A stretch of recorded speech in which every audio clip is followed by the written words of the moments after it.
Hey, and welcome to the show where I sit down with people from all different walks of life and ask them to share one book with me that's had a significant impact on their journeys. Today, I'm sitting down with an artist, a philanthropist, and a professional athlete who's inspired me in many different ways. And yes, all of those are one person. He is Kelvin Martin, and this is the Book Club.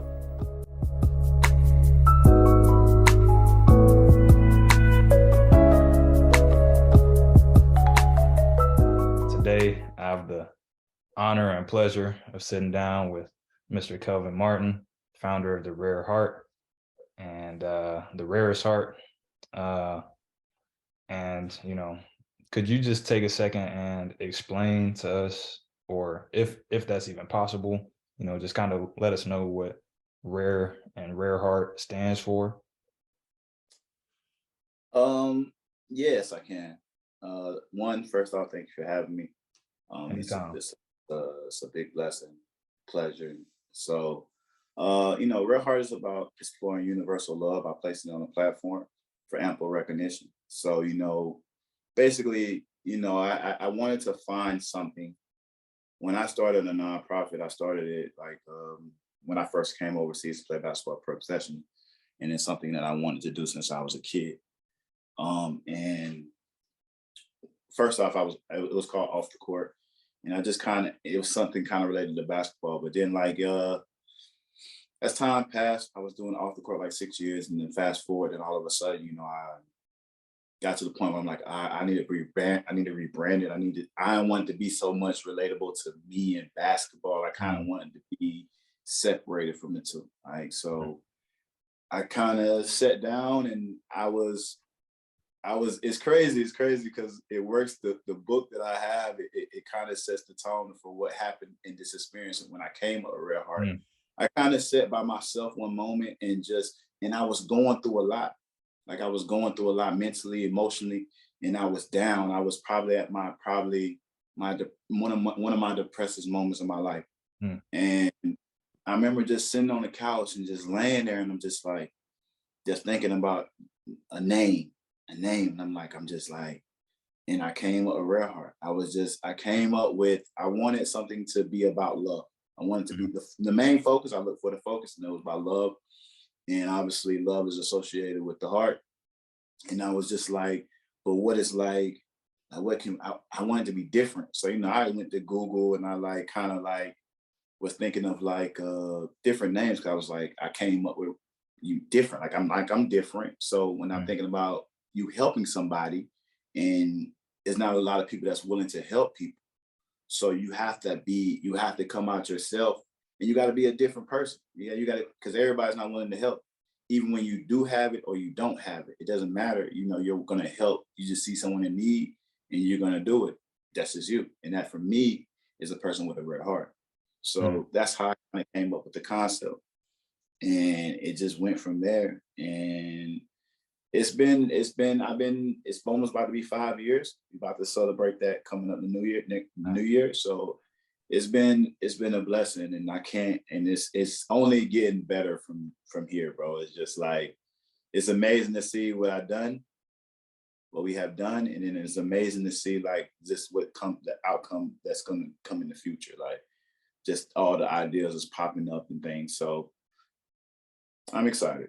Man, I'm excited for it as well. I feel like you have kind of a rejuvenated energy as of late, and just really, committing to it and promoting it and just trying to help as many people as possible. And anything that is focused on providing value and helping people with whatever it is they want to do in life, I mean, that can only be a positive thing.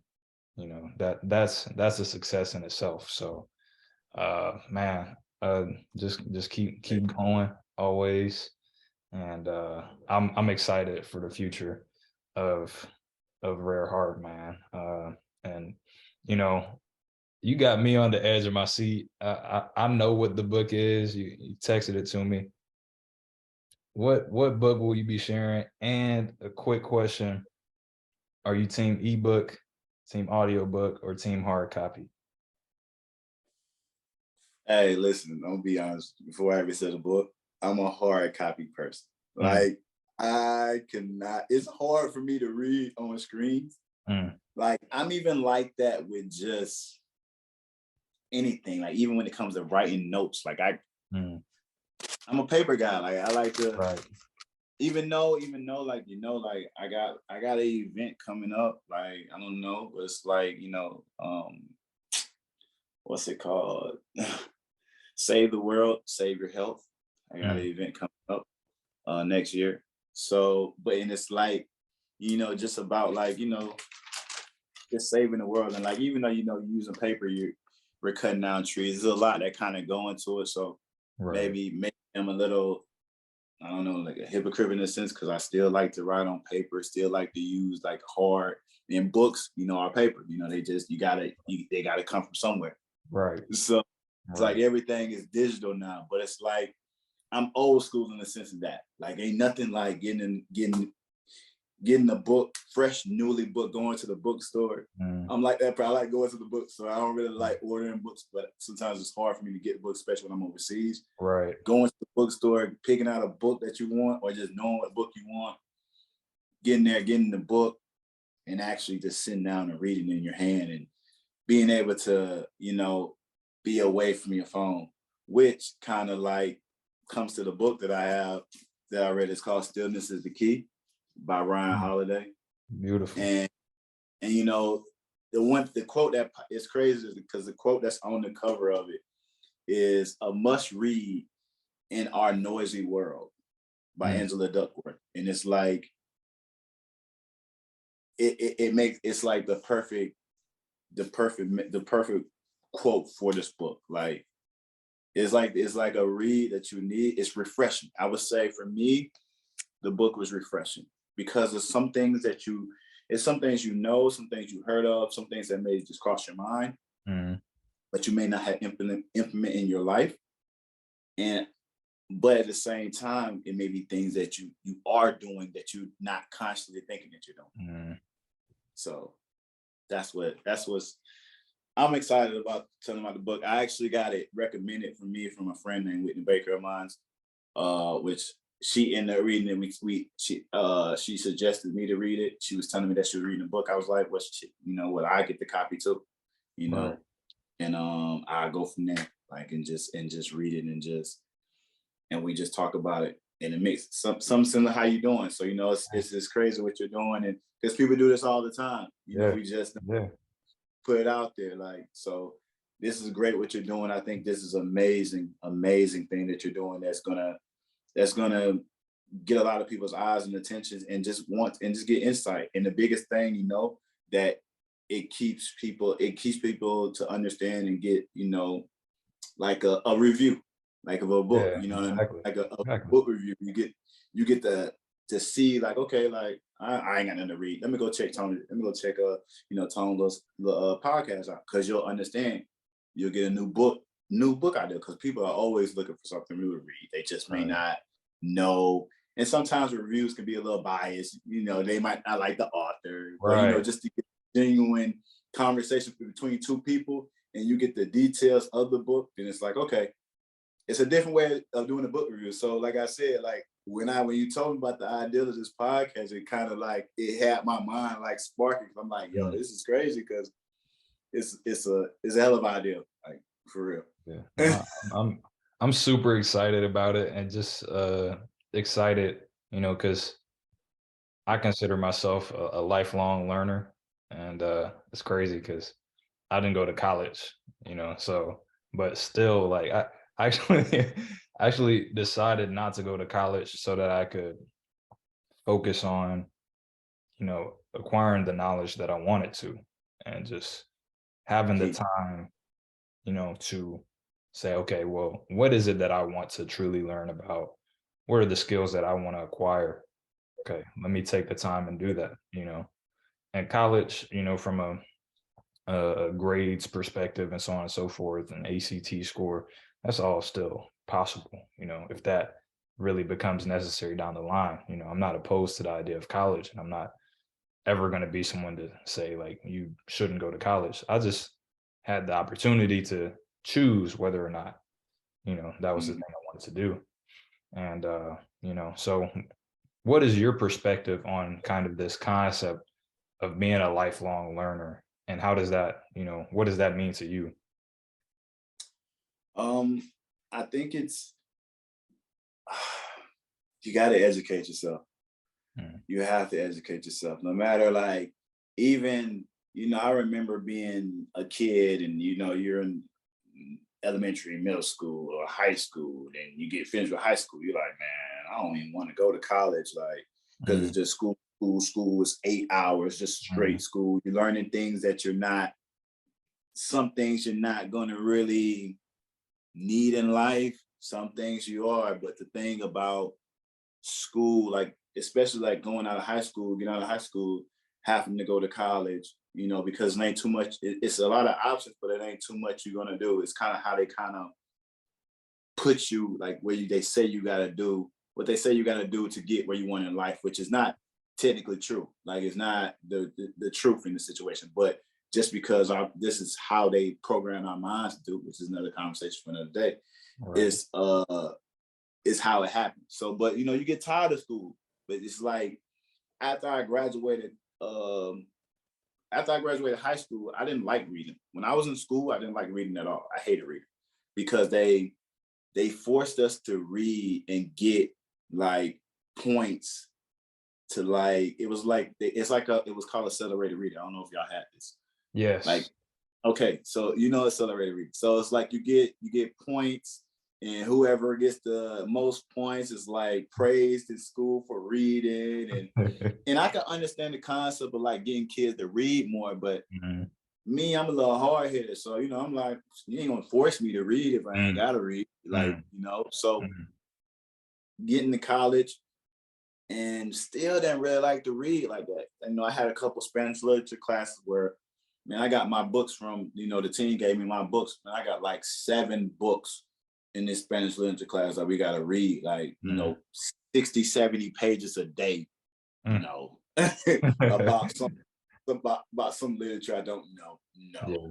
But after I got out of college, I found the joy of learning and trying to find out things that I wanted to know, things that I wanted to learn, and things that I would probably want to teach my kids, or share with the people around me, and get things from people around that I'm surrounded. And that was the beauty of it, because you can grab things from different people. Me and you, we have talked. It's things you have read. We went to the museum. It was a lot of different things, a lot of different experiences that we can grab from each other. Like, I never seen it that way. Get a different perspective on life and other things. So, you have to learn, you have to educate yourself. And I think the biggest thing is that people don't want to know the truth. And the truth is, the biggest superpower in the world is reading. Your biggest superpower is reading. So, when it comes down to school, like, reading is one of the things that is essential, because it helps you understand, it helps you read. Because when you get a contract, and you get all these, you're trying to get a loan, you got to read all these.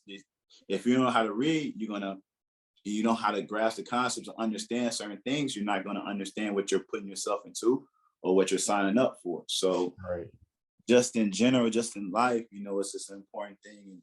Learning, period, just for yourself, and learning just what's outside, what we see. Because, social media going to give you this video, they're going to show you what you want to see. But it's so much more that goes behind that, and it's outside of that they're going to distract your mind from. And that's kind of what this book is like, reminding people to do. Like, don't go so much into like this world where it's noisy, full of distractions. Even our cell phones, we constantly have our cell phones in our hand, constantly playing video games. And I do all these same things, but the difference is, it's not saying you got to read all day. But take time, take some time and read, take some time and study, take some time and do some research, on whatever it is you may not know. Don't just depend on you looking at a social media video and someone says, hey, do you know about spirituality? You know, like, or hey, do you know you could do this? No, like it's good.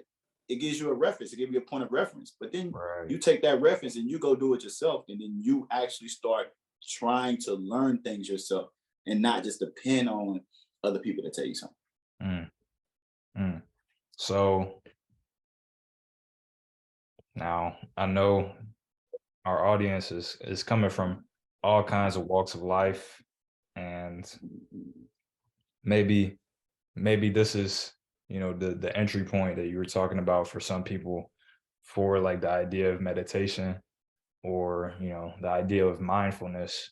Is that kind of where this book goes? Does it, you know, how spiritual is it, or is it more so just kind of a critique on our modern day life with social media, or is it kind of a blend of both?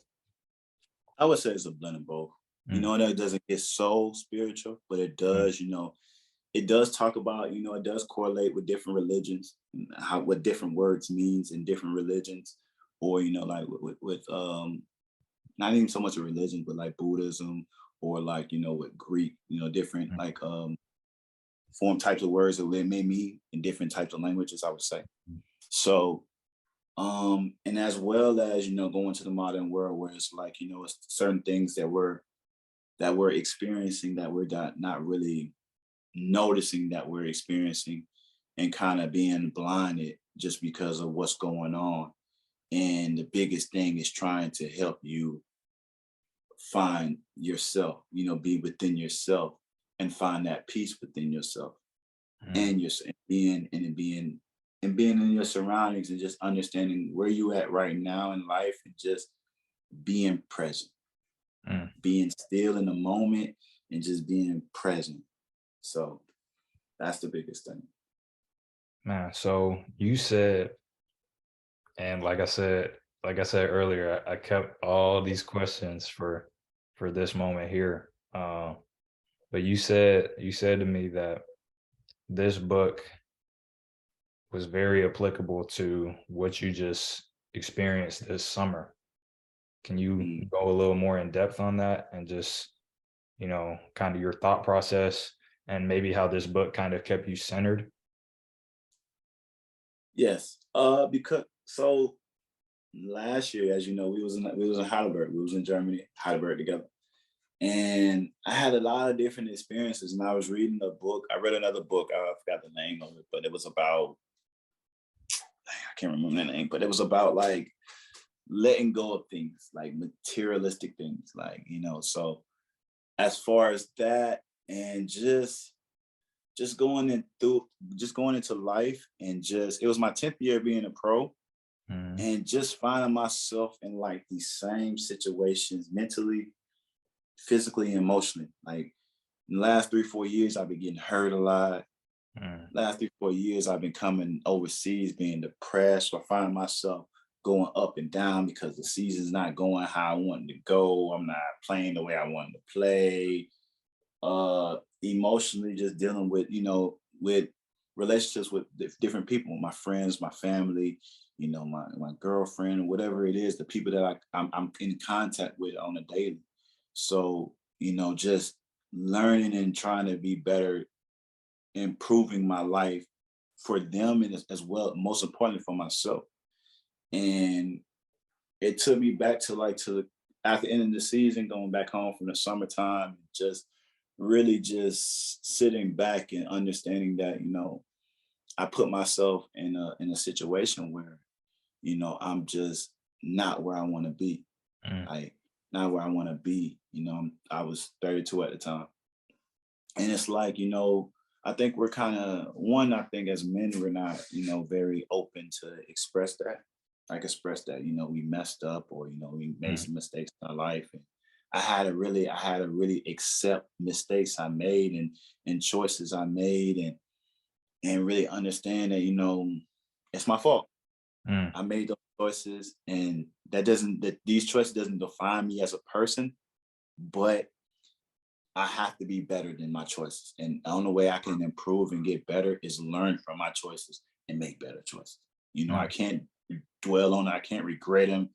You know, I could, I take the moments and just I have to stay present, as I said. So, moving forward, as as it come today, like even in that time when I was back home, like I had a lot of stuff. So I ended up like getting rid of like a lot of old stuff because I was reading a book about it. And it was like one of the things that I want to do when I get home.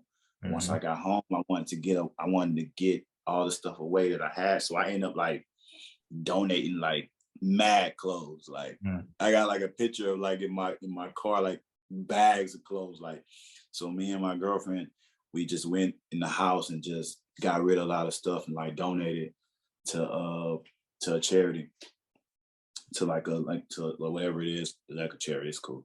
And then went back home, did the same thing in my mom's house.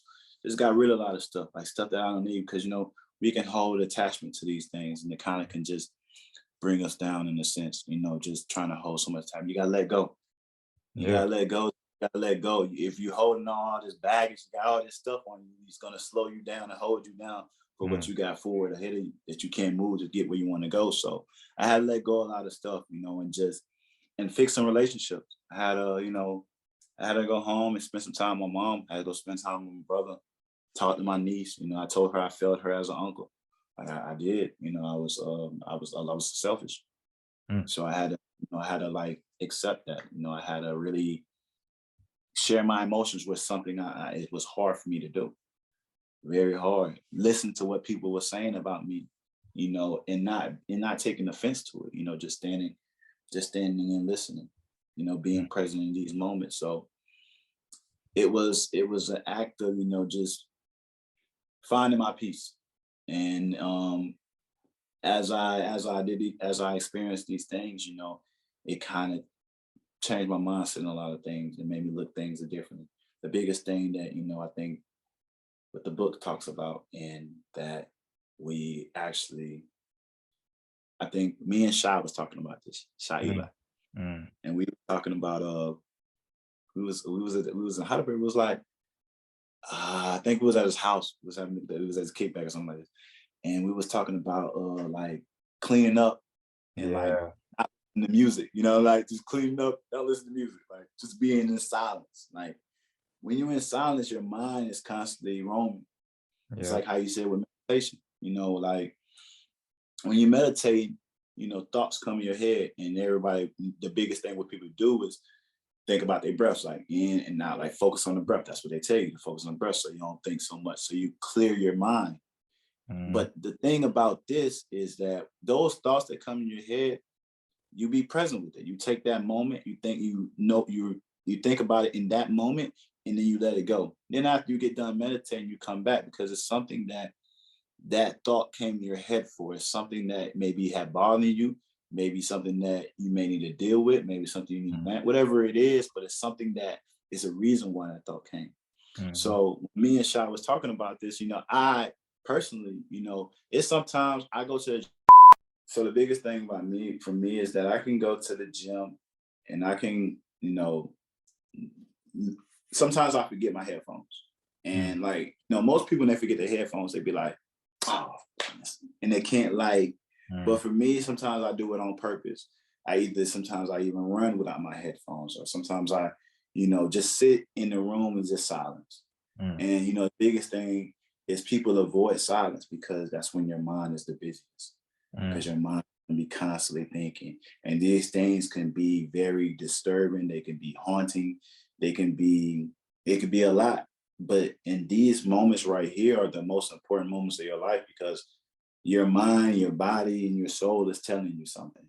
And that's like one of the biggest things. The book kind of breaks down that. It breaks down like the mind, the soul, and the body. That's how they put it. That's how it goes down in order. So, it first starts with the mind, then it goes to the soul, and then it goes to the body, which, you think about it in other terms, it's like the mind, the mental, the soul. It was the soul. The soul was the spiritual, and then the body is the physical. So is that like kind of like I don't know, like a chain, like it starts and then kind of like manifests out, or is that just kind of three separate entities? No, it's like a trinity. You know how they, in most religions, how they say the the Father, the Holy Spirit. Mhm, mhm. That's, Father, but Son, and it's not. Holy Spirit. But like people can take that, but it's all a trinity. You know, it's all a trinity with the mind, body, and soul is all connected. Mhm, It's all mhm, connected in a sense. So just in the same sense of that, it's the same sense of the mind, body, and soul. Like it's all connected, and everyone kind of plays a part. If you everything plays a part until getting to achieve stillness. When you're trying to when you want to achieve it, once you achieve it, it's different things you experience. You have a different perspective on things. You have a clear vision in sight. You become more creative.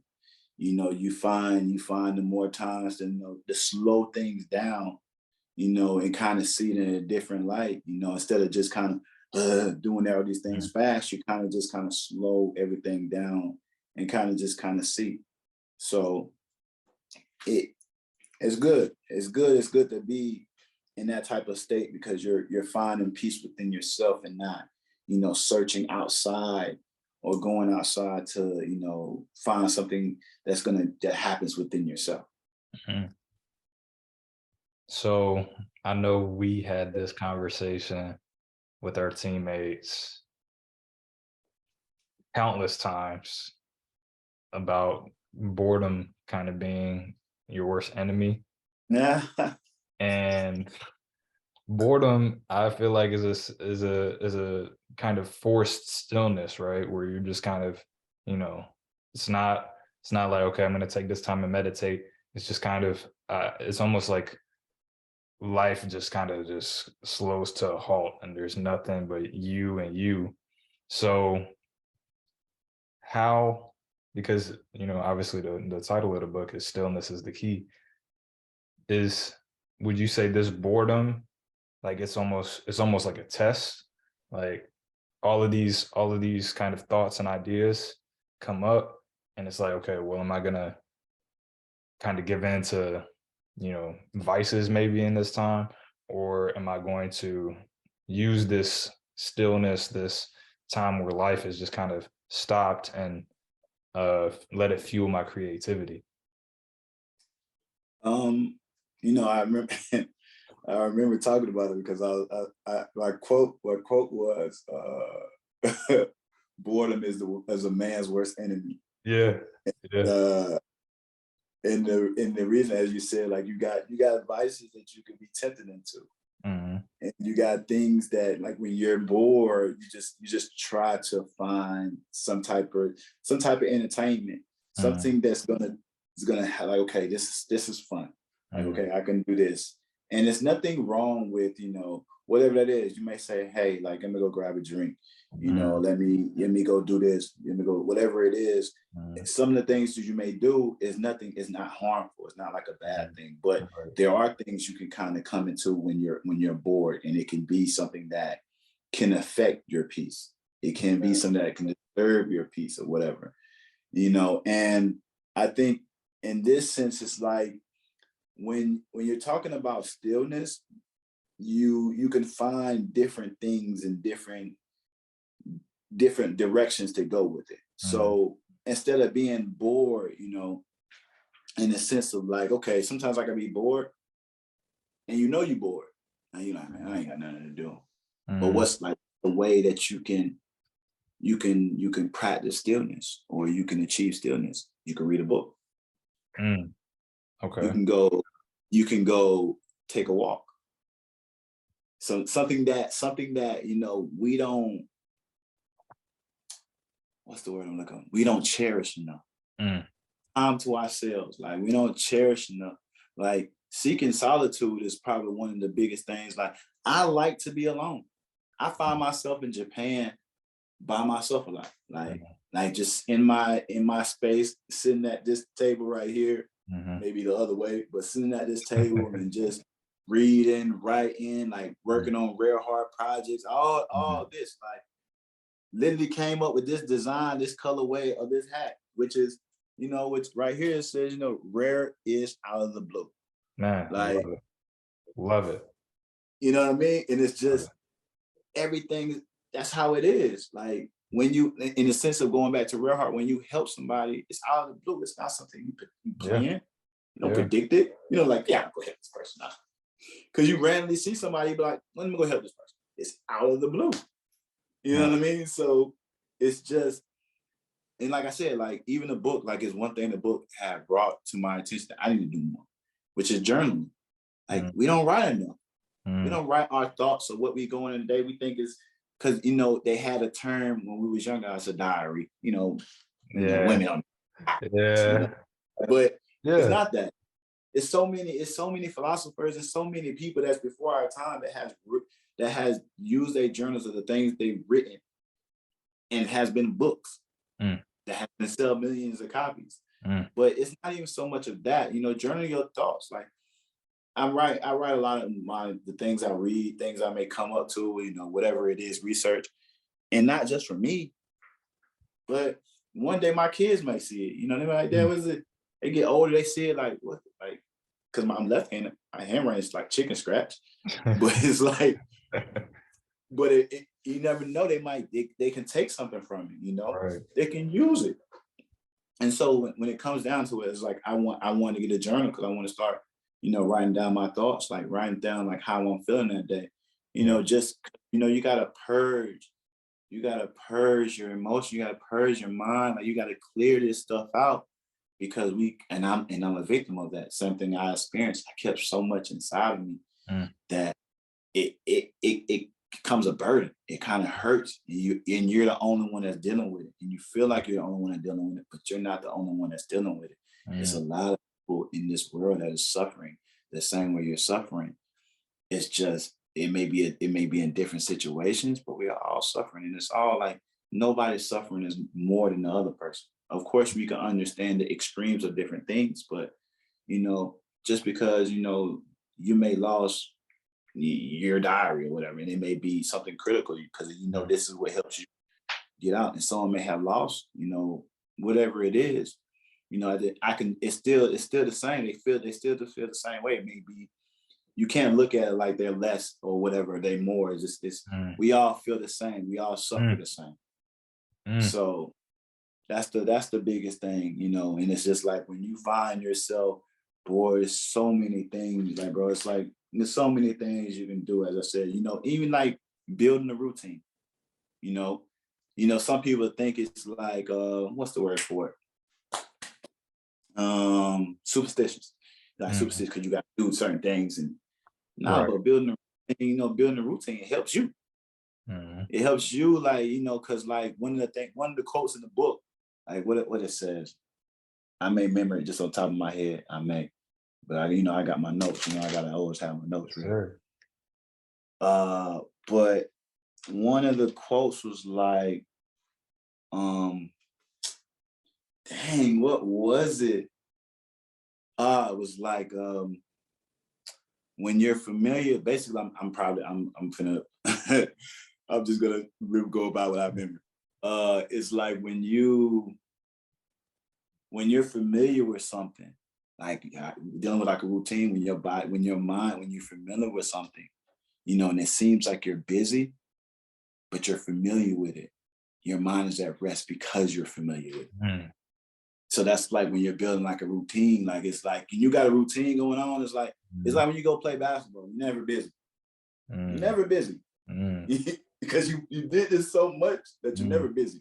You be in the gym, I ain't busy, but just because of that space that you're in, you're gonna take your time because you know this is what you do. This is your craft, you know. And so, I consider myself an artist. You know, and we have to look at things from an artist's perspective because, you know, while everybody else is oblivious to the world and then they don't really be aware, the artist sees everything. They grab everything. They see how it is, and that's how it is, like with life. So when I'm looking at things, I'm a creator. I create everything I do. Like even when I'm on the basketball court, It's art to me. Like it's a work. It's an art to me. Like I had to practice this. I had to do these certain things. Everything is a craft. So you gotta work on your craft, and you gotta understand. You gotta look at life that way. Put yourself in a box. Like, I'm a basketball player. I ain't a basketball player. I do basketball, but I'm an artist. Everything is everything. So it's just a way to do, man. It's just how it is, bro. And like you said, when you think about your board, it's so many things that we can do. It's just mentally putting ourselves, even if you like take an hour, it's just 1 hour to do something that I mentioned. You know what I mean? It can be simple as, just letting go of something that you've been holding on to. Being in that moment, and you're thinking about it, like, man, but you let go of it. You achieve stillness. You're finding that peace within yourself. So getting rid of stuff, like I explained, like it's a lot of things you can do. Like even if you physically can't do it at that time, like say you want to get rid of some stuff, like I'm gonna get back home, I'm gonna get rid of, but you are already thinking. Right. It's already kind of gone to you, because you've made the decision, you've made your mind up. And so it's no longer a mental burden, because okay, where it's going. It's not, you've dropped the attachment, basically. Exactly. And your mind is a favorite place. So you got to keep it clean. You got to keep it clean, bro. You got to clear the space so more things can come in. All right. So I definitely want to come back to the artist concept, and I want to get into, because it's just funny you talked about it, because we actually visited an art museum together last year. We did. But there's one thing that you said that really stood out to me and kind of sparked my own mind to kind of think of something. So you said basically this routine, in a sense, it's also stillness. And so going into this conversation, I was kind of, when I pictured stillness, I pictured, like, obviously that's exaggerated, but, more of like a meditation type, thing. But, that really resonated with me when you said, if you're working on your craft, really your mind is still because it's so familiar to you. So I want, because like I said, I haven't read the book.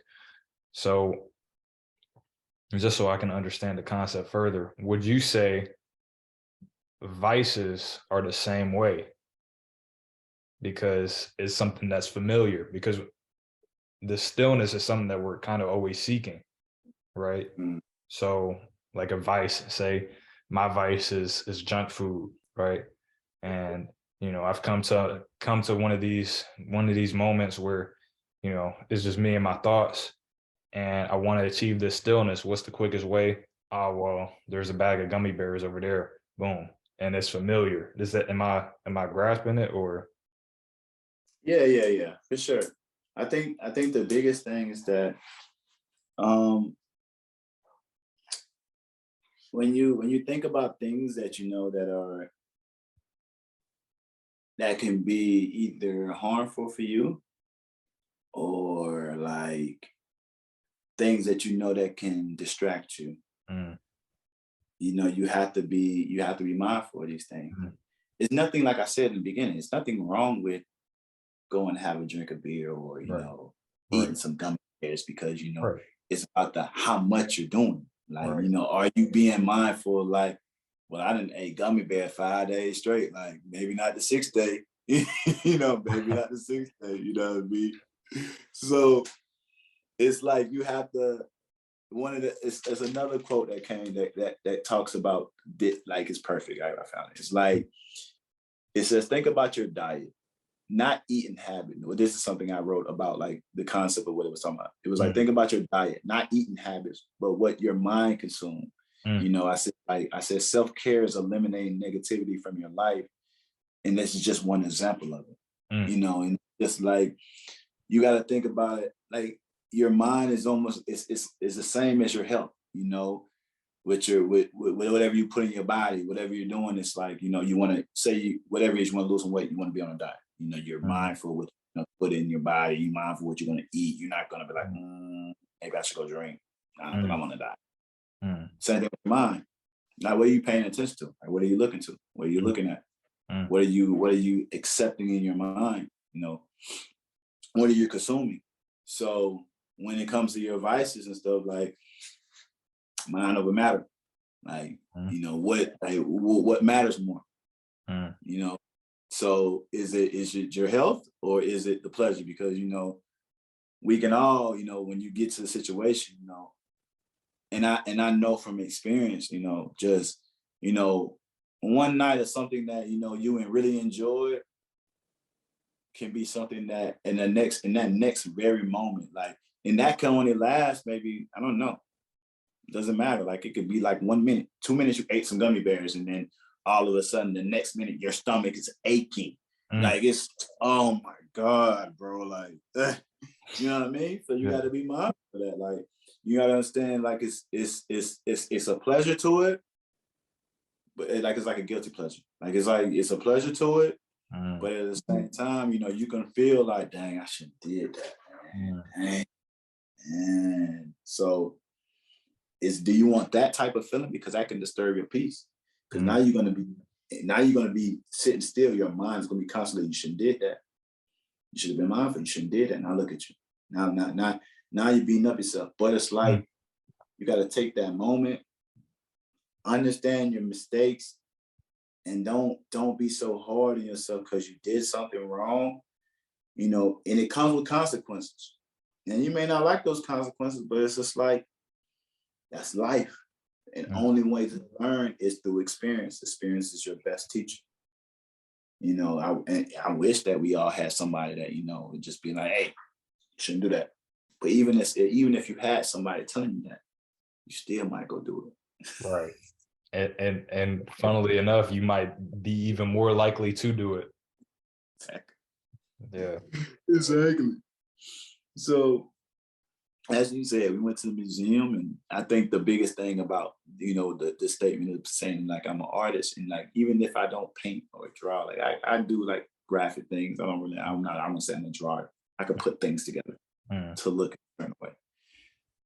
But the reason why I say I'm an artist, because an artist is present. You know, an artist is in that moment. You know, if he's in front of his canvas, he's in that moment. He's everything that he's looking at is in that moment. You know, and he can't go outside that moment. He has to be there. So when you think about your craft, you think about, you know, whatever you're trying to create, you're in that moment. You're in that moment. And the biggest thing is that, you know, one of the quotes it did say about this was, you know, you can't do your best if your mind is elsewhere. So that's why it's like, when you're an artist, you're present. And when an artist, hey, you know, whatever you're doing, whatever it is, you got to be in that moment. You got to be present, because if your mind is elsewhere, you're not going to be the best. And I had moments like that but you can't control like, you know, you can go out to a game and something happens. It happens. And you got to mentally prepare your mind for it, and it can go either way. And it's a learning process. You know, you learn to be better. Man, I feel like that's just a piece of wisdom that applies to really anything. And you know, at this point in our lives, most people probably know us from, you know, being able to put a ball through a metal hoop. And I think us sitting down and having conversations like this, you know, first off, it helps us because you're you know, revisiting this book that you read, and you know, your level of understanding is just going levels deeper, you know, because you're teaching me. I haven't even opened the book, but I'm already, you know, gathering some of the knowledge and understanding that's within it. But, you know, also I feel like maybe the younger generation watching, because I mean, you spoke on it earlier, you know, we had the accelerated reading program. I don't even know if they still do it in schools. Not sure, you know, what they're what their tactics are. It worked on me. Just side note, I was the kid on the read poster in the hallway. Yeah, but I seen you love to read. Like you read fiction and nonfiction books. You read anything. You know what I mean? If you are you interested in it, you're gonna read it. So like it was just one of those things. When I was a kid, I was a little rebel in the sense of like, you're gonna tell me what to do just to be. I don't want to be.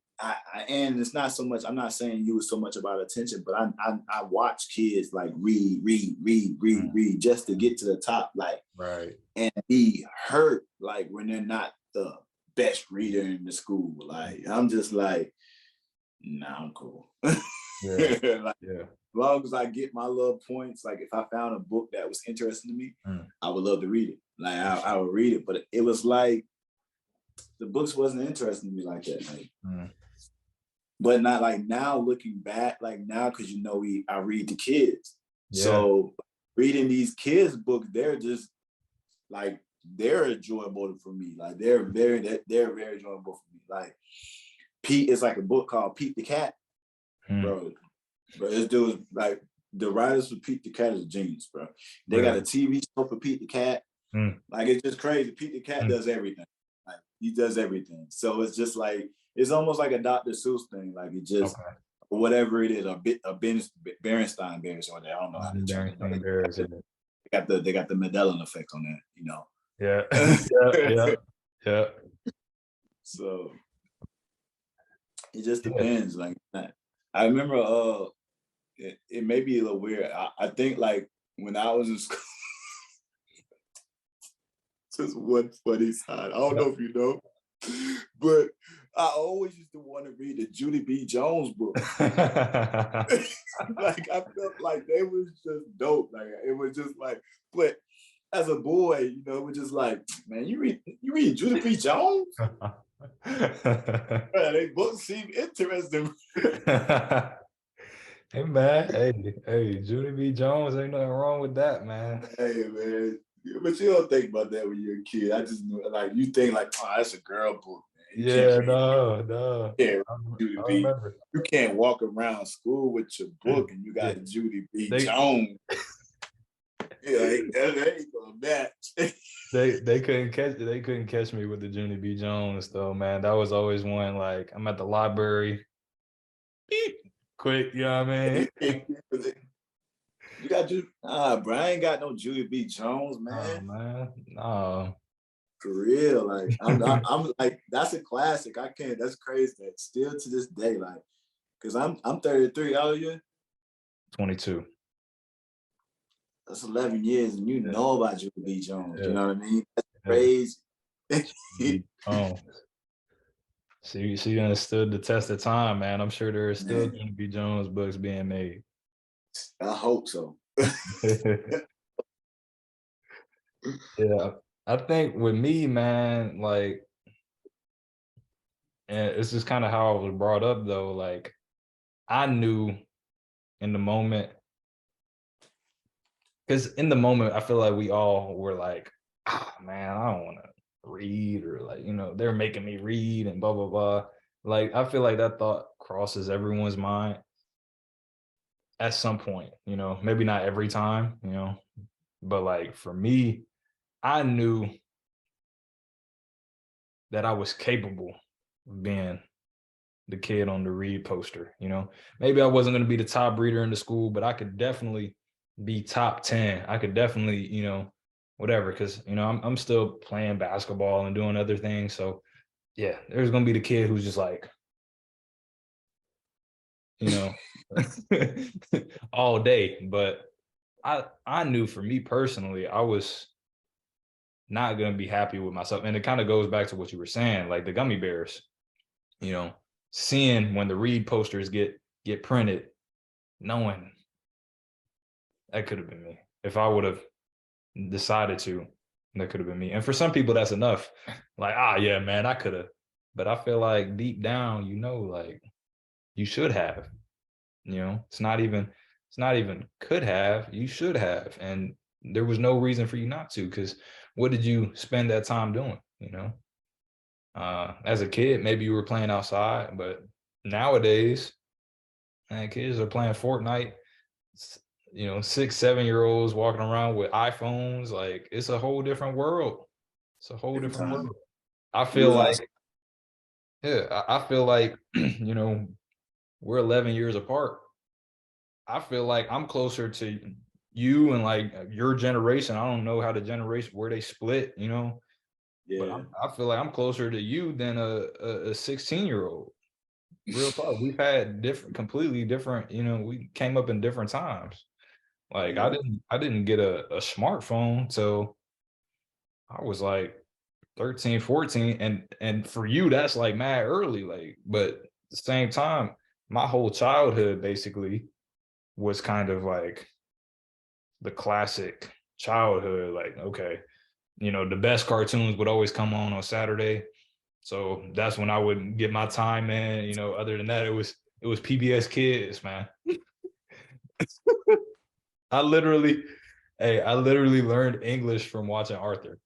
Like, Hey, yo, bro. Arthur to this day was probably like when I had to wake up in the morning, the first thing that was on TV was Arthur. Like yep. that's the only thing that was on TV. And Arthur, man, that job was a classic show. Like, but it's like you said, like when it came down to like how it is, like I think that's just kind of how your parents was. You know, your parents was like Right. kind of over in that time, and they did a great job. You know what I'm saying? An amazing job. I experienced. I spent 1 year with you, so they raised a hell of a son. So for yeah, I could definitely tell that you can relate to like things that I experienced because we come up when I'm raised, we was outside. We rode our bikes to someone's house. You know, we couldn't text them, hey, bro, you outside? Like you coming out? Like maybe later on, like you know, once you got a phone, but you gonna call the house phone. Yep. Hello, I can speak to Danny. Dan. or you know, I can speak to Chris Brown. He can't talk to me. You know what I mean? So he's like, dang. And you talk to Chris? Man, Chris Brown today, bro. He can't come outside. Man, what'd he do? Man, I don't know. I don't know. We gonna find out when he get out. Like so. Chris comes out after 2 weeks. It's like Chris been to prison. It's like, man, Chris, free my dude. Like, free my dude. Like, man, what you did?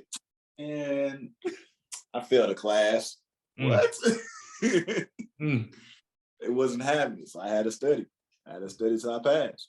Okay, I get it. So every now and then too, you would be riding your bike and see Chris in the window and be like, oh. Summer point. 2 more days. Soon. Coming soon. I see you at school, dude. At school, dude. What y'all been doing, man? We was out at the park playing. We had mad fun at the park dates. Man, it's just a different time. Like it's just a different time. Like I wish kids like, you know, and that's like the biggest thing I'm trying to bring back, you know, just as far as when it comes to real art, you know, like reading to the kids. Like I know I didn't really like to read when I was young, but I want to make it fun. Like it would been fun if somebody that was older that I didn't know that could tell me about my life. Maybe I had a little questions. He was a professional basketball, whatever he is. Come back and read to me. I'm like, he seemed cool. Like, hey, how old you is? Because these are questions I get. 33. Oh, okay. 33. Okay. What? You play basketball? Yeah, I play basketball. You know, it had been a great experience, you know, for me as a kid. So to like go back and read, and then having you to read it, like having you come in and read, and one of my friends, Adrian, and my cousin, he had wrote a children's book, and having him go into the school and read, and it's been an experience, bro. It's been a real experience, and it just shows you, like you mentioned something about, you know, like enough, and the book talks about enough, like, and it's two different perspectives on it, because you know like you were saying, like like most people are okay with enough. Like I did enough, and you like, nah, I could have did more. You know what I mean? And nothing is wrong with either one. But I think at some point, you get to the point where you're, enough, like having enough, in the book it talks about like having enough is feeling satisfied with yourself and your work. And that's a gift, appreciating things how they are, because you get to a point where it talks about like how you want so much more, like you want money, you want this, you want that. You always want more to the point where you feel like you don't have enough, but then you're missing out on time with your kids because you got so much other things going on. You got to worry about 16 different properties, which is nothing wrong with this. Right. Like all what you want, like all what you want to chase. But when you think about it, like the most important thing that you can do is spend time with the people that you love and that loves you. And that is priceless. That to come home, if you got kids or you got a wife, a girlfriend, boyfriend, whatever it is, you got family that love you and y'all spend time together and not on the phones and just sit down and have conversations and laugh and joke. These are the moments that are priceless that you can't get back. And I understand we all got to chase our dreams. We all chase a thing, but you gotta. I'm not gonna say you gotta say it's enough, but you gotta definitely find the balance, to make time for the people that you love and that you care about. And one of the quotes that I have for myself, is like, love is a teacher that you didn't think you needed. And that comes with the relationship with your friends, your family, your boyfriend, girlfriend, your wife, your husband, your kids, your siblings, and because love that with those relationships, and loving these people loving you is going to teach you all the things you need, because you're going to go through so many ups and downs and so many different circumstances where you're going to understand things about yourself and understand things that you like and you don't like, things what you need and what you don't need, things you want, and it may not be things that you really need, you know what I mean? So you'll understand the balance of it. So yeah, I think that balance,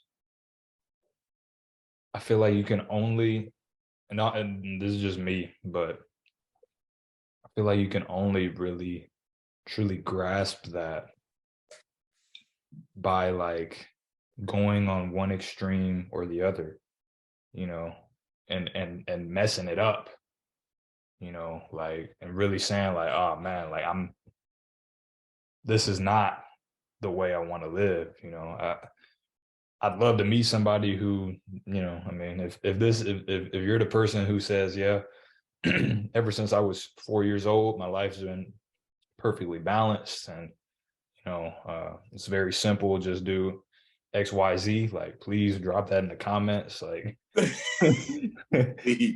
need that info. Drop your ebook ASAP. Yeah, serious. I'm team hard copy. I will read that ebook. My fingers have blisters. I'm swiping so fast, man. Hey, man. Drop that soon as possible. But I think, yeah, you just really have to. I heard this quote, and I don't know who it's from, but it was really profound to me, and it said, "The cure to suffering is in the suffering." You can't realize what you need to do to get out of the place that you're in without fully being in it and accepting, I'm here, okay, whether that's, in debt or, heartbreak or, just general depression. The more you kind of fight it or, try to escape it, you're just gonna get pulled back. Like you might escape it for a little bit, but it's just gonna yank you back even further. Just from my experience, it just yanks you back even further, and now you're trying to crawl out of an even deeper hole. So like I said, I heard that a couple of days ago and had to make sure I saved that one because I think it's really it's so counterintuitive. But once you hear it, I feel like everyone who heard that just now was like, mm, you know, like I saw you Sure. like for a second, like it doesn't sound right, but yeah, because You know, well, I know from experience. So when you said it, I'm like, like, yeah, because it's the truth. Like you can't. You always think you're gonna have it right, but you're gonna end up messing it. I hope you guys are enjoying this conversation so far. And if you're getting value from this, be sure to share it with someone close to you. My goal for this channel is to build a community that exchanges ideas about books and different experiences in life. And the only way we can do that is if you share the wealth. So go ahead, share this with at least one person close to you, and let's get back into it. When you're thinking about when you're suffering and you're in this situation where, like you said,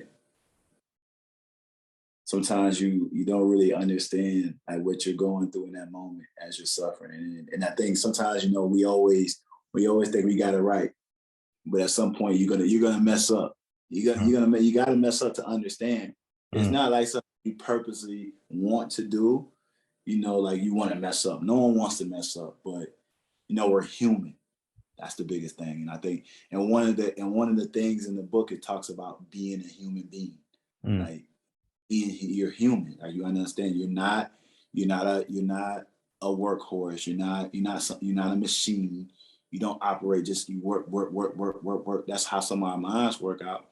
But we end up burning ourselves out and start thinking about our health and thinking about what we're doing to our bodies, what we're doing to our minds. So, it's a possibility that you're gonna mess up and you're gonna do something wrong. And it helps you understand and it helps you. Like I had to, even for me as a basketball player, I had to learn to take some rest.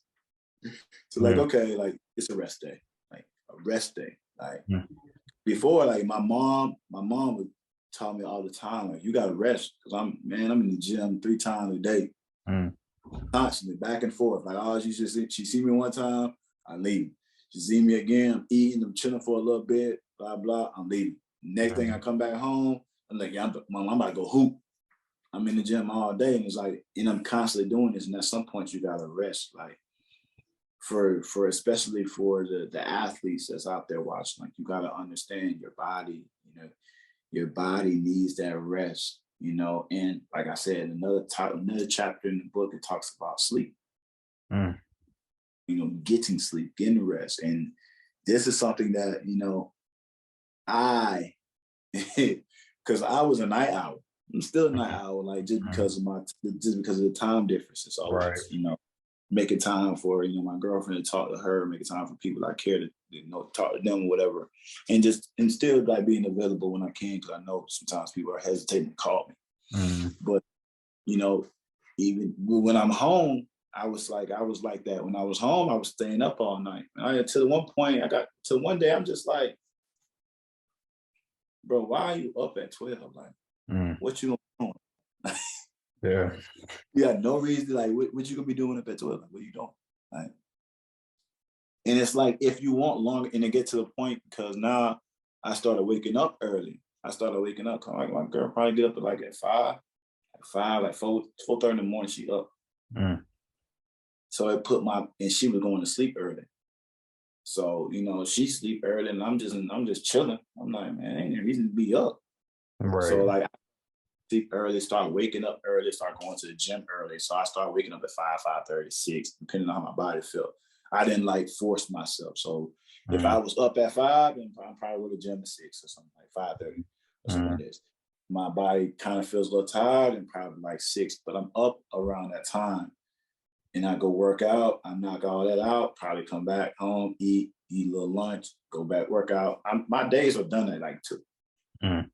Again, when I'm home at 2:00, I try to be done. Only thing I probably do after that is like if my girl come home and she want to work out, then we work out. I don't mind doing another workout, and I'm just cool because but my days are done for 2. And I can be done earlier than that, but mostly try to end my days from 2. So it's about like 6 to 2:00. that's my day. And then after that, I'm free. Yeah. I go do things I want to do. Like I work on a project for real hard, thinking about things, writing, reading. I do something that gives me, peace, Yeah. I just think, that that concept of peace is super interesting. You know, every day, when I sit down to eat, every time I sit down to eat, I always pray for peace, for clarity, and for my best self to shine. And you know, that's something, just kind of centering myself.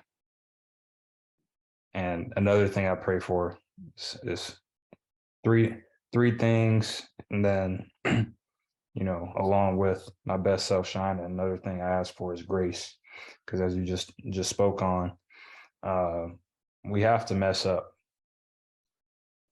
to get it right. So Mm. that grace that I ask for, you know, is for the outside world to have grace, but also for me to be gracious with myself and understand it's not every time, it's not going to be perfect right off the jump. Every now and then you might just boom, get it, and it just rolls and you're like, wow. Good. Right. Sometimes that happens, but not all the time, and you gotta be patient with yourself, and understand that a lot of the beauty is in the journey. And the book I'm reading right now, because you've talked about love, you've talked about rare heart, um, and just this concept of love, that seems to be something that's very important to you. So I wanted to see how it ties into this book as well. And because you just talked about, you know, your day being done at 2 and going to do things that you love to do and finding peace within that, finding stillness within that.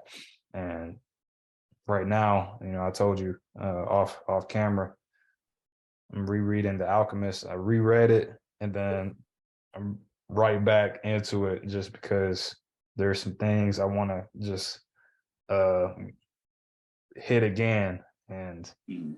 I know there are some things that I missed, and that's one of those books I try to open every couple of years and just see, as my perspective changes, how do I digest the story differently?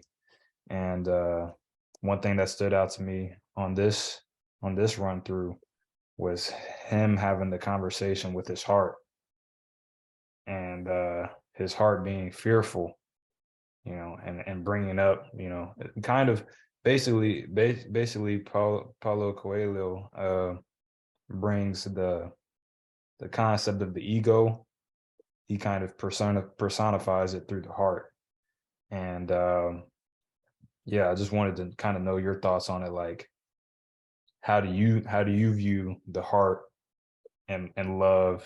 Is it kind of this thing that, like, where it's what's the word for it? It's not it's kind of like a black and white thing. It's not just one thing. It's like it can be your best friend, but it can also be your worst enemy if you don't seek to understand it. Like this thought, this idea of, okay, I'm having all of these thoughts, but like, where are they coming from? And like seeking understanding. That's kind of the biggest thing I gained from it, was like really taking time to yourself and understanding, where is this coming from? Instead of like automatically judging it and saying like, I have to be positive, I can't think this way, blah, blah, blah. Like, no, be quiet, because that, man, in my experience, has not gone well. So I just wanted to hear your perspective on it and see how it ties into the ideas in the book you're sharing. I think it kind of goes back to the quote I had said that love is the teacher that you didn't think you need, Mm. and just kind of double backing on how you said, like how he personified the heart as being ego, and you can see that in the sense, you can see that like when you can't control how you feel. Never can control how you feel. Like no matter how much you try to, the heart desire what it wants, it wants what it wants, you know what I mean? So but then this is where being mindful and being still comes into play, where you, with your conscious and subconscious, which is, we've read many books about this before. I have books in the chamber about this conversation, conscious and subconscious. So, all of that plays a part. And then at the same time, and this is where I kind of went by saying like it all, talking about the trinity of your mind, body, and your soul. And when you think about it, all of them play a part because, your physical is in this too. Like, how you physically feel. Like right now, my body hurts just because I play the game. Like I'm hurt. But mentally, I'm in a good place. And I'm in the best place. Like now, cause we lost, but it's like I'm here. I'm still here. I'm able to talk to you. I'm able to share this moment with you. Someone I care about, someone I have love for, someone I love. I want the best for you. So it's like you think about that. It's no ego behind that. You know what I mean? There's nothing about anything about this. But you get put in situations where your love, where your heart is talking to you now. And you have to realize, you have to understand your mind and understand what you're thinking, being conscious to what's logic and to what you feel. And sometimes it's good to be a logic thinker. Sometimes it ain't always the best. Like sometimes it's to deal with how you feel and what you feel in that moment, because at the end of the day, like we're human. So you can't just be a robot and think like, this is the truth. Like, you got to stand on the truth. That's the biggest thing. You got to stand on the truth, but you got to protect yourself and then understand your heart, like, and it's not easy because, when it comes to relationships, you think that you care, you think that you're deeply in love, and then all of a sudden someone hurts you. And now when someone hurts you, you change who you are. And it's like, for me, it's like one thing about it, I think about like how I kind of view things. It's like and I was a victim of this, especially when I was younger, because I've been hurt. So I started like changing how it was. I started being more colder. I then started being, I ain't open up. I ain't really express myself like that. I'm like, nah, people don't care about me. People only selfish. And my mindset was like that. Like my mindset was people was only temporary. That's how my mindset was. But I had to change my perspective on that. Like it's not really about that. It's just more so you can't allow someone to change you because they hurt you. Because they did something, because they did something towards you that you didn't agree with. And now it's like it's now you're looking at them and now you feel like you got to change them because you got to change yourself because they didn't see your value. They didn't see your worth. It's not about that. You stay the same person no matter how much you get hurt. No matter how much people do you wrong, you don't change who you are. You just change your environment. You change the people that you choose to deal with. And you learn love is teaching you.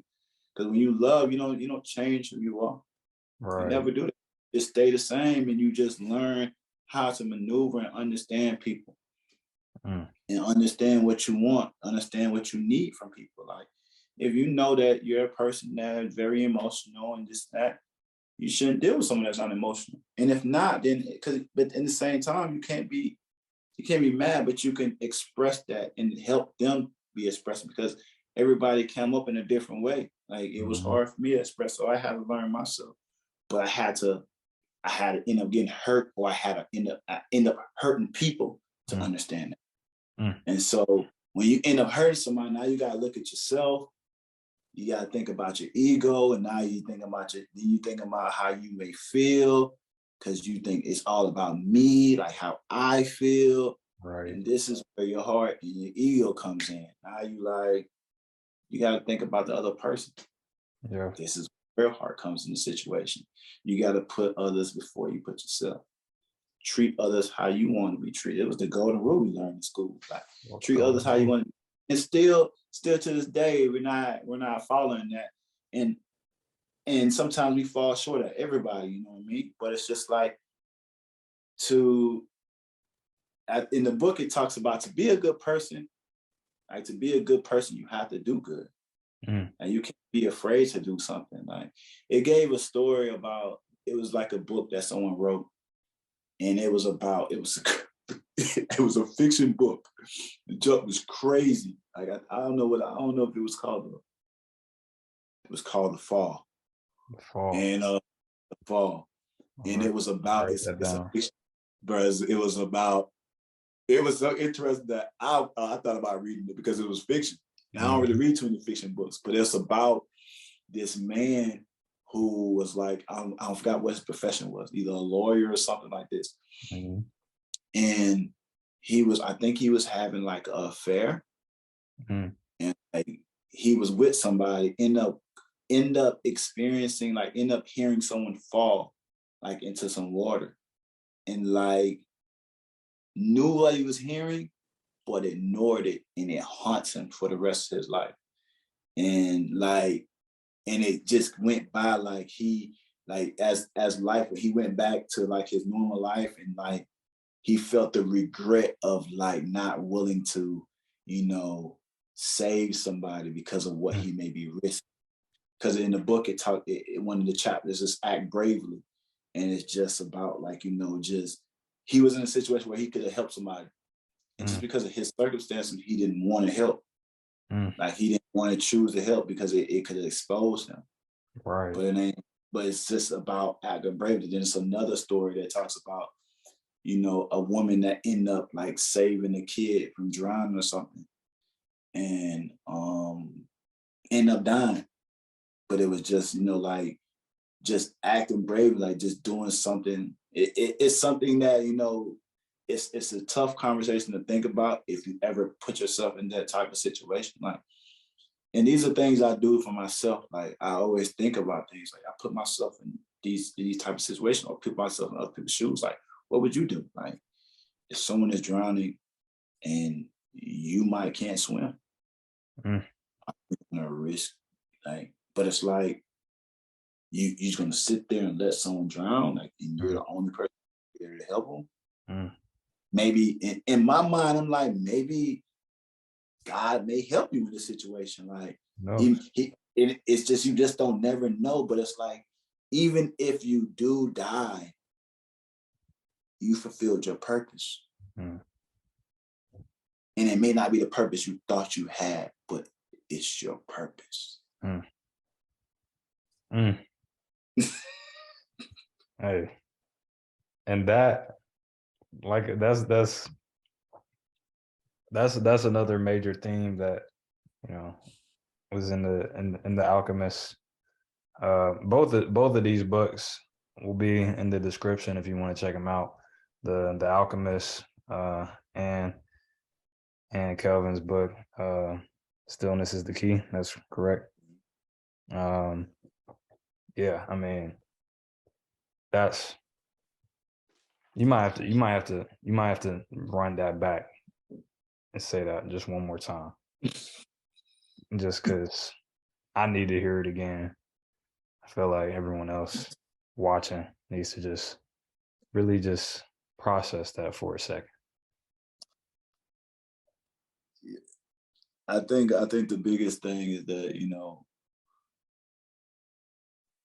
for when we grow up, we all want to be something in life. We always want to, dream. I was young, I wanted to be in the NBA. I'll make the NBA if I tell you that. And then, that dream, at some point, reality sets in. Reality set in for me when I was in college. And it's like, maybe you won't get in the NBA. You know what I mean? And I ain't really know about overseas basketball either. So it's like, we all have a purpose in our lives. And sometimes, you know, we think that whatever we think that our purpose is what we're supposed to intend to do, like what we're meant to do.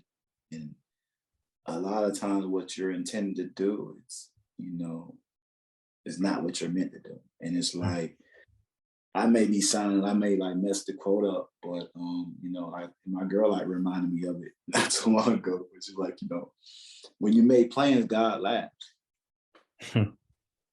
You know what I mean? You making plans like, I'm gonna do this, I'm gonna do this. Like, there's nothing wrong with planning. Like, you know, you always got a plan. You know, you always gotta know. But just sometimes, you know, you get to a point where, you know, those plans don't work out, and now you feeling destroyed. But it's not. You shouldn't feel that way. It's just your purpose in life is bigger than what you want. Like, and you don't see it. You don't see, like, you think that you're gonna, like, I thought I was gonna play the NBA and that was my purpose because I'm gonna change lives. But my purpose might have been real hard. My purpose might have been just reading the kids all day. Right. My purpose might have been the people that I come across. Like, everybody you meet for a reason. Like, yep. We all here for a reason. Like, it's some people that you meet for a day, a second, a minute, whatever you come across with people, but you meet them for a reason. Like, teach you something, to show you something, to tell you something. And so, you know, listen to your dreams, like, pay attention to your dreams. Like, the ones when you sleep and you actually see you don't know what they mean, like, pay attention, because this is another conversation for another day, but this could be God talking to you. This could be one of your spirit, one of your angels trying to guide you. Yeah. You know, I'm big on symbols. I'm big on signs. Like, I pay attention to numbers. Like, I pay attention to little things. Like, man, I can't lie to you. It was just to give you an example. It's a butterfly. It's a yellow butterfly. Right when COVID hit, I was in Virginia and I was running, and I seen this butterfly. It just flew across my face. I'm like, and if I see something, like, it kind of like, I'm just like I said, I'm big on symbolism, so I look it up. What the butterfly means? Like, it's like rebirth or something like this. Like, I forgot what it means, but like, bro, I kid you not, I seen this butterfly all the time. Listen, I think what was so freaky about it is that I remember telling my girl about this butterfly. And I'm like, yeah, that's not that. And it was one day, me and her we was in a disagreement. And we in the car, we sitting there, and the butterfly, a yellow butterfly, comes, and I pointed to her. I said, look at that. That's crazy. And she was like, wow. And then, like, recently we was home, like, when I was back home, butterfly, we'll be walking, we'll just be about, hey, let's go to the store. Come on, go to the store. Walking out, butterfly, same color, just it's crazy. Like, it just, so I pay attention to these things like that, because it just, you just never know. Like, and the thing is that I would say this, is like, one thing that I experienced, that I understood, is that, you know, we're all connected. We're all connected, as from the insects to the animals to us as human beings, to the trees, to the plants. And it's like, we got to take care of one another. We've been destroying this world. Like, you know, we've been destroying Earth. You know, we don't be taking care of it. And I'm not perfect. You know, I'm not perfect. I'm not recycling every day. You know, I'm not doing all the things I should be doing, but I am mindful of it. Like, I remember sometimes I be in the pool, and I'm doing my pool workouts, and it'd be a little bug that's in the water, and he trying to survive. You know, most like, let's get this bug out the way. You know, I literally would be like, I'm not really a fan. I'm not even a fan of spiders, but sometimes, like, most times, I let spiders live. I like try to let them free. Like, I don't try to be killing them, because I'm like, I always put myself in the spiders and the insects or anything in their mind, how they feel. They might be looking at me like, bro, I'm just here trying to survive. It's cold outside. Right. I ain't trying to bother you. I ain't gonna bite you. I ain't be eating your food up. I'm just in the corner, minding my business. Just let me be. And that's how I try to be. Like, and I'm scared of spotlight. I'm like, I don't really mess with him like that. But most time I see him and I let him rock. I'd be like, I had a spider in Heidelberg. I think his name was Charlie. I let him rock. He was in the bathroom. I let him rock, bro. I let him rock. He started moving. I'm like, Charlie, you can't be moving all the time, bro. Like, you gotta stay still. Stay still. My generosity has limits, Charlie. Yeah, come on. Like, you're in my house. Like, I had to put you in the cup and come on now. Yeah. But like I said, I was in the pool and there was a bug that was stuck, and I like gently got it. Like it seemed like it was dead, so I got it out, put it on the surface, and I watch it come to life. And I'm like, that's powerful to me. Man. And so it's interesting because you talked about, you know, the example of someone's drowning, you can't swim. What do you do? Right. And I think this fallacy, and I don't know where it comes from, maybe it's, you know, just the media in general. We've heard it our whole lives, you know, the concept of the meaning of life, your great purpose, you know, destiny, what you're meant to do, all these things that we hear, you know, and that are almost cliche at this point.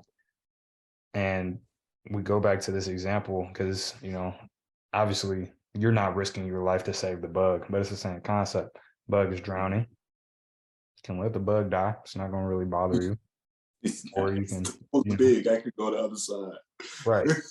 But, you know, it brings up the same kind of conundrum as the prior example with, you know, you not being able to swim, because if you could swim, obviously it's a no-brainer, unless you're a sociopath, you're, you know, or a sadist or whatever, you're gonna save the person, right? There's no moral dilemma there. You're gonna jump in, you know, do what you have to do.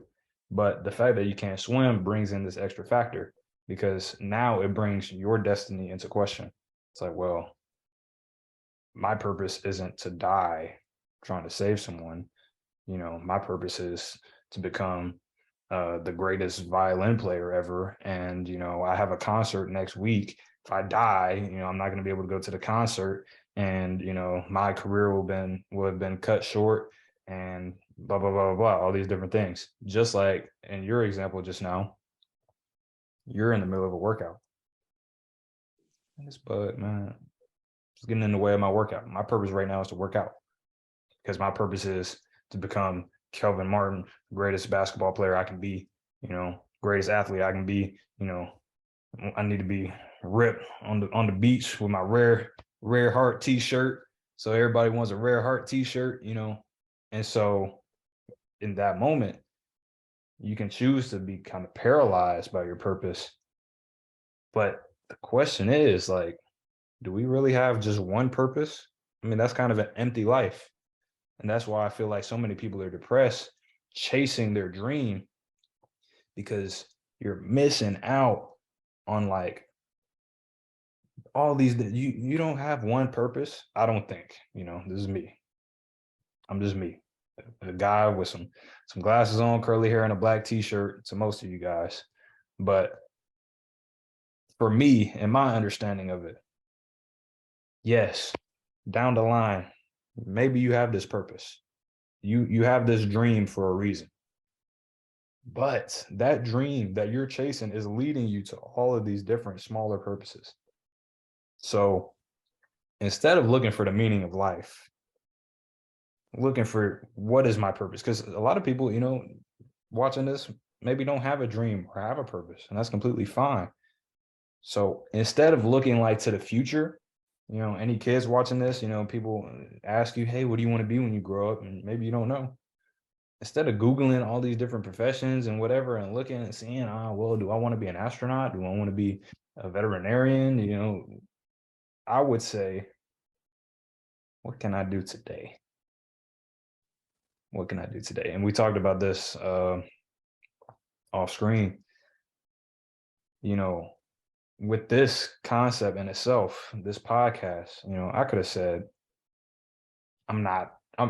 it's a good idea. It's a great idea. I feel like, you know, it provides value, but, you know, you're in Japan, I'm in Germany. We can't really sit down together, in a studio with the lights and, 5 cameras cutting and displaying it the way I see it in my head, this like hyper professional setup. So I'm just gonna wait till I'm a millionaire and I can fund all of that, and just keep your nose till then. We'll it doesn't make sense. One, tomorrow isn't promised. I said that earlier when we were talking. Tomorrow is not promised. Do I believe I have a lot of life to live? Of course, and I hope that's the truth. But could also end right now. The whole entire world could end right now. Those are all possibilities. We don't know what's going to happen outside of this moment.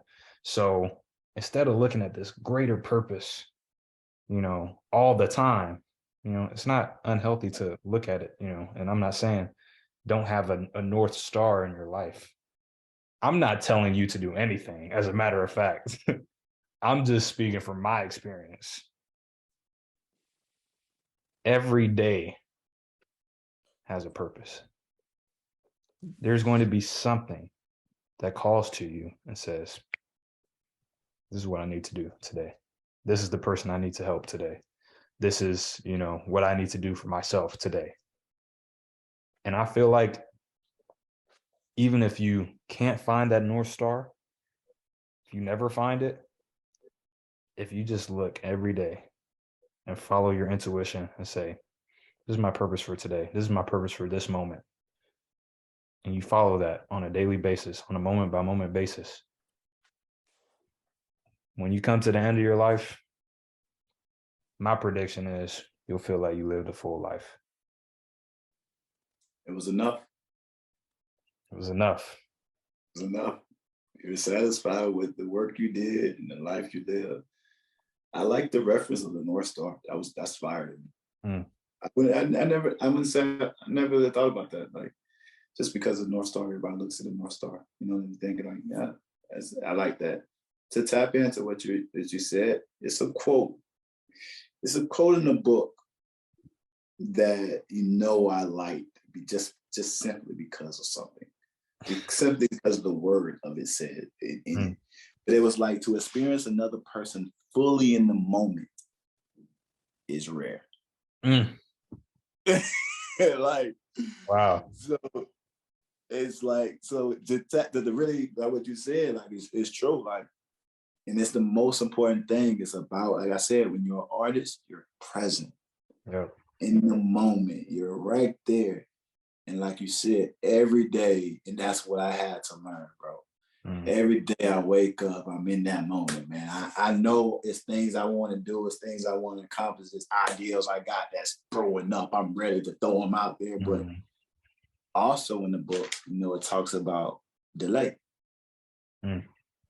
It talks about be special for what you didn't do and what you wait to do.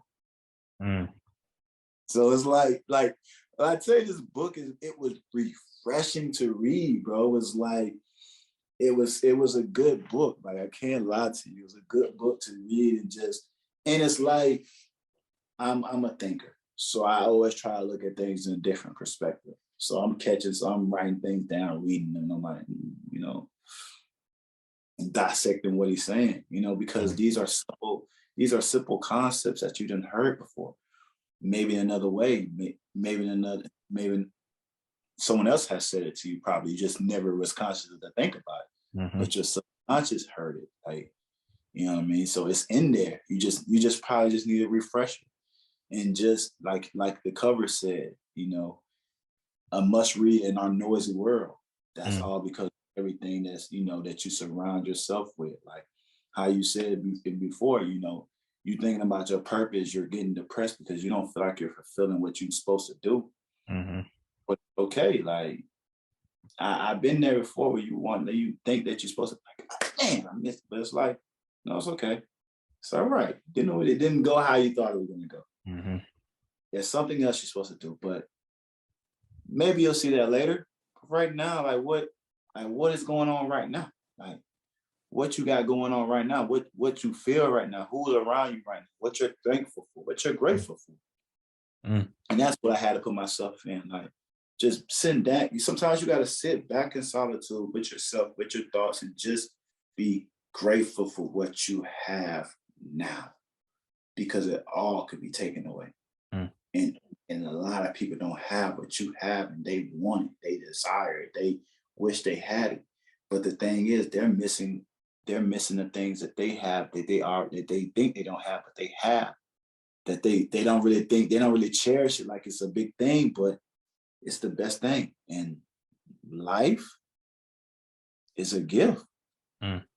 And like, I think I would say probably the last quote I would probably end with on the book that I probably give is from the author himself. Obviously, a couple of them was from the author, but one of the quotes that really stuck out that kind of summarized the book is: the moment we are experiencing right now is a gift. And that's why we call it the present. Just one more time, please. Please, one more time. The moment we are experiencing right now is a gift. And that's why we call it the present. Ryan Holiday. That sounds crazy to me. Now listen, I have a million more questions, and a million more topics I want to discuss. And I know the audience watching would love to see more Kelvin Martin. So I think, because that what you just said, I feel like there's no better way to end it, because this time that we've spent right here together has been a gift. And I know we jokingly, half jokingly, praise each other and show this over amount of respect to one another, but there's really truth to that, because we live in a and find ourselves in a world and in a career that is at times very toxic. And so finding genuine relationships and seeing those continue even after our work together has been done, at least for the moment, who knows what the future holds, but it's a beautiful thing. It's a beautiful thing. And, just seeing how we can we could really sit here. We could sit here for hours. Hours. To talk. For real, we can. We always can. I noticed that when I first met you. I know when I first got to Heidelberg, I was quiet. Very. I didn't feel for people. But once we especially we went to the museum, we have so many similarities. We have a lot of similarities in a lot of different ways. So we have a lot of things in common. A lot of topics we could talk about, a lot of things we're interested in. Mm-hmm. So it's simple. It's easy. It's easy conversation. This podcast has been long, and it's just simply because we can talk to each other. Yeah. No, just and we're both willing to learn at all times, and I'm humbled to, it's an 11-year age difference, and just for you to sit here and we're equal sitting here, and I haven't experienced nearly as much as you have, but I've experienced different things from you, and you've experienced different things from me. So just you really being humble enough and so much of a learner to sit and listen to me as well, someone who hasn't been here as long as you. It's really an incredible honor, and we definitely. I think your maturity speaks for itself. So your maturity speaks a lot, and it got you a lot of wisdom. You gain a lot of wisdom through that, and your experiences, obviously.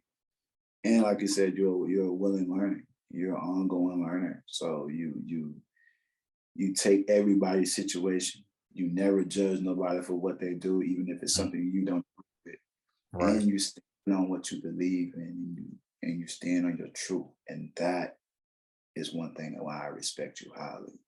I respect you even if I'm, no matter the age difference, it's just a number. You're very intelligent. So yeah, just I think you in your maturity and as a person and your experiences, and I know that we have 11-year difference. I think, but I knew that you were special. Like, you were just different, and I like different. I like you're a leader in your own way. Mm. And you don't let nothing get in your way. You stand on your own 2 feet. You don't let nobody pressure you into anything.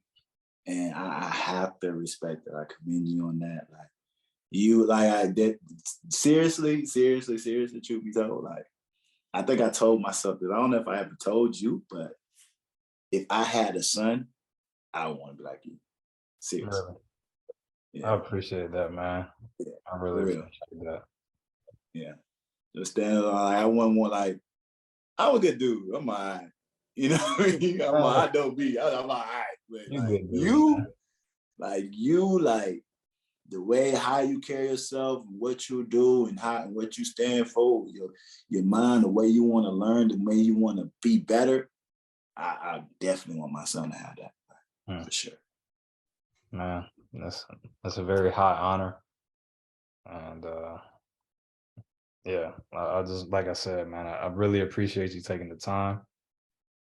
Uh, you know, for me, I've said this, because in my professional situation, obviously, 180-degree shift um, over this past year, and I've always said, I couldn't have done it without you and everyone else who really just kept me true to who I was throughout the challenges of last season.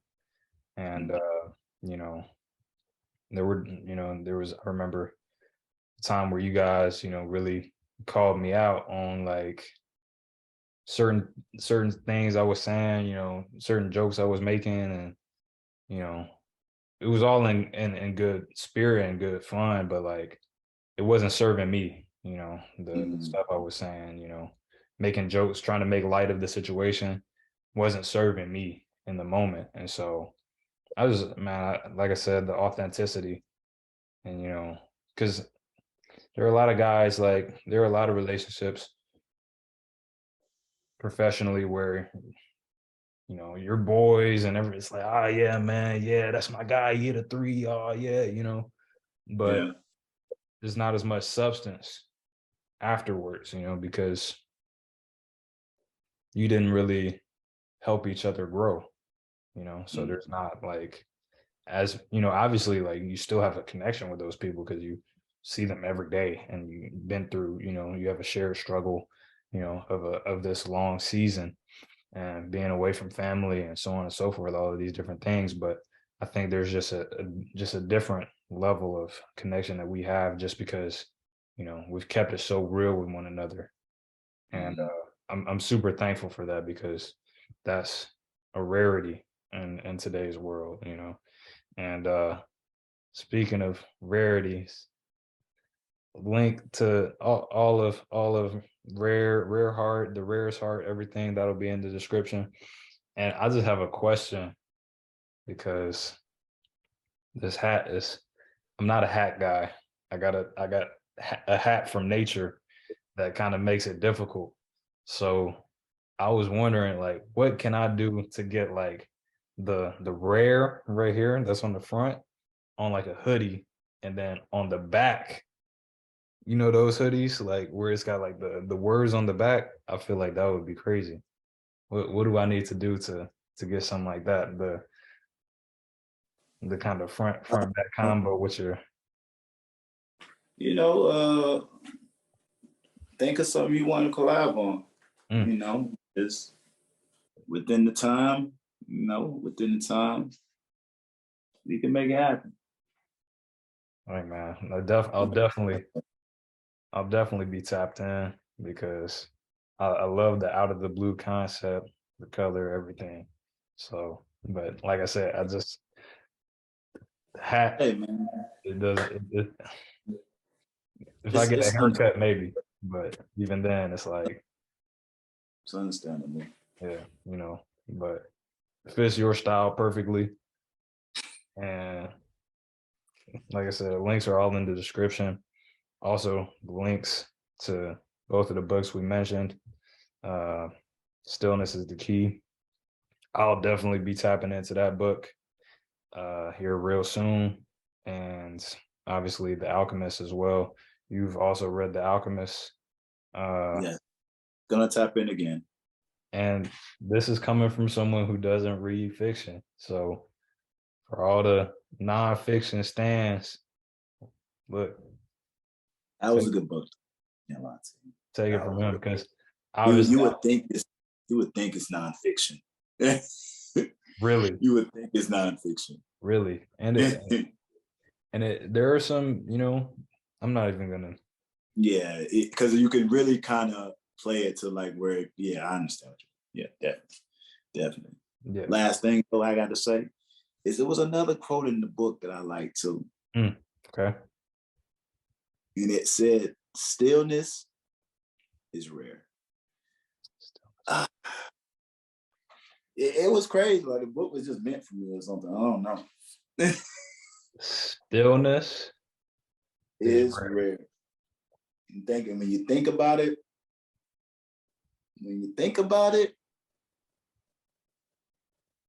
it's a noisy world out here, man.